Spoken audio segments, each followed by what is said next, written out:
Hello and welcome back to another Warhammer 3 video we have for today. With the 25th anniversary of Total War right around the corner, I want to go over everything that I think will be announced during the live event on December 4th. Since Creative Assembly themselves have already confirmed that not only will it be getting a new historical and fantasy title game, but Warhammer 3 itself will be getting one of its biggest DLCs we've ever seen. And with all that out of the way, first let's go over what that DLC could be for Warhammer and then take a guess at the historical and fantasy game. Since CA has already said it's going to be one of their bigger DLCs, it's either going to be a completely new race or similar to the recent Lord packs in scope, but it's going to be covering a lot more than 3 factions. My first guess is also my personal favorite, and that'd be Dogs of War. They're mercenary factions similar to the Ogre Kingdoms, but much more of an actual mercenary group. They also have a mixed roster of all different races, like dwarves, ogres, humans, elves, and even halflings. And having such a diverse roster as well as mercenary mechanics would definitely make them stand out from any other faction we have in the game.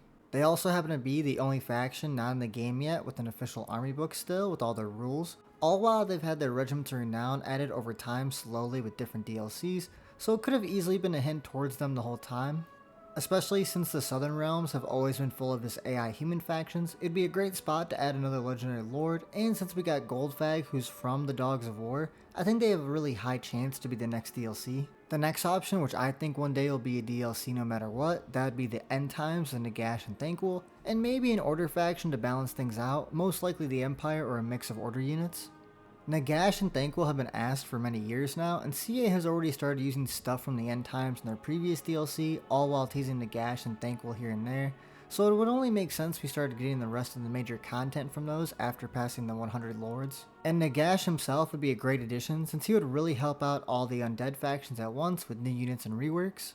And while not as grand as Nagash, I know Thanquol would bring with him some units everyone's been really looking forward to, as well as mechanics would revolve around scheming and planning. I don't know too much about the End Times, so I don't exactly know who'd be their legendary lord for the Order Tide, but I would imagine the new units would be available for multiple races to fit the whole theme of everyone joining forces to fight back the chaos. And if somehow these aren't the DLC, I think it'd be Cathay with the Monkey King and Neferata for the vampire counts, as well as one of the dragon siblings being the FLC lord.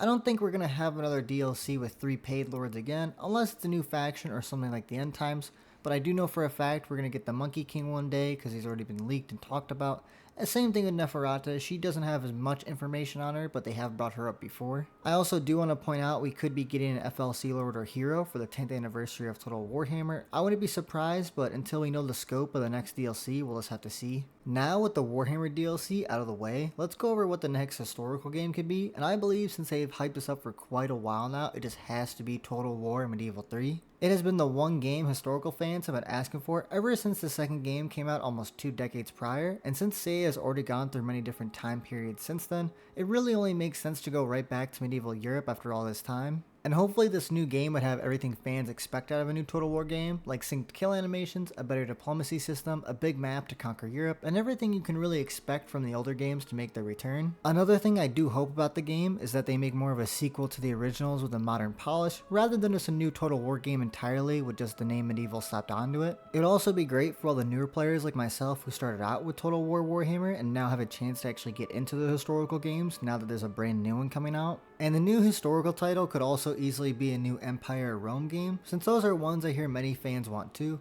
but honestly I think Total War Medieval 3 will most likely be the historical game announced in a couple of days, and with just how many people still ask for a new one as shown in my recent poll, I would generally be shocked if this is not the game that wins.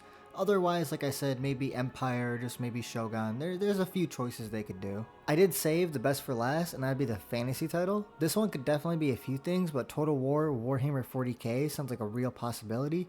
CA does have close ties with Games Workshop with the success of the Total War Warhammer franchise. I can see Creative Assembly either planning it out over 3 games like they did the fantasy version, or just one game with an ever-expanding map where you can just buy DLC here and there.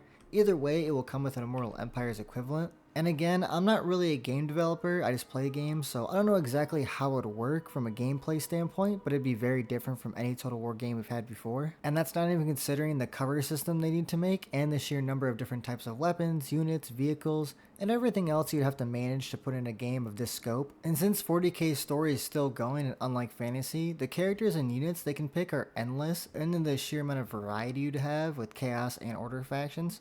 So if you ever thought Warhammer Fantasy has too much DLC, Just remember, 40k has so many Space Marine chapters alone, it can cover half the DLC the game will ever make. But if Creative Assembly can make Warhammer Fantasy work in Total War, they can definitely make 40k work as well, even with how big the game would actually be. And like I said before, there are other options it could easily be, like Star Wars, Lord of the Rings, or really any other franchise and expansive lore and factions.